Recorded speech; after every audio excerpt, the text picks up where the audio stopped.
Ce jeudi 22 juin est une journée décisive pour les personnes se trouvant dans le sous-marin Titan disparu près de l'épave du Titanic. Sidonie Narjolet, la fille de Paul-Henri Narjolet, le spécialiste français du drame du paquebot présent à bord, a confié ne pas perdre espoir dans le JT de 13h de TF1. Chaque minute compte. Depuis 13h, ce jeudi 22 juin, les 5 passagers présents dans le sous-marin Titan disparu près de l'épave du Titanic commencent théoriquement à manquer d'oxygène selon les experts.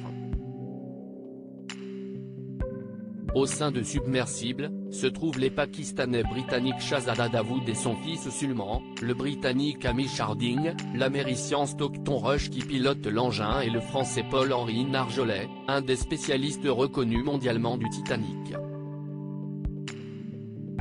Il s'était déjà rendu à plusieurs reprises dans les fonds marins pour observer l'épave du paquebot, pas moins de 35 fois en comptant cette dernière expédition.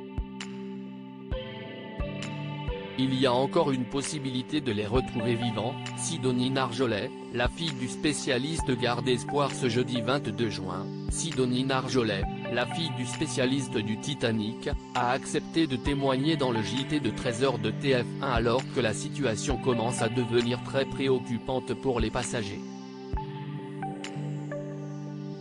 La jeune femme a affirmé garder espoir de retrouver son père sain et sauf. Je sais que mon père est quelqu'un de très calme et qu'il sait très bien gérer les situations stressantes, surtout dans un sous-marin, leur a-t-elle confié. Je pense qu'il sait dire aux autres comment réagir, rester le plus calme possible et ainsi économiser de l'oxygène. Donc, j'y crois.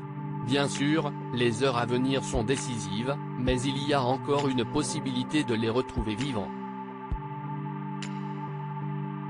Personne ne perd espoir, a affirmé le correspondant de TF1 présent sur place pendant ce temps. De l'autre côté de l'Atlantique, les recherches continuent activement dans l'espoir de retrouver le sous-marin. Antoine de Précigou, le correspondant de TF1 sur place, a confirmé que les secours continuent leur travail en mer. Personne ne perd espoir à Saint-Jean-de-Terre-Neuve, les recherches ne se sont pas arrêtées, on n'a pas vu de navire de secours rentrer au port, a-t-il expliqué pendant le reportage.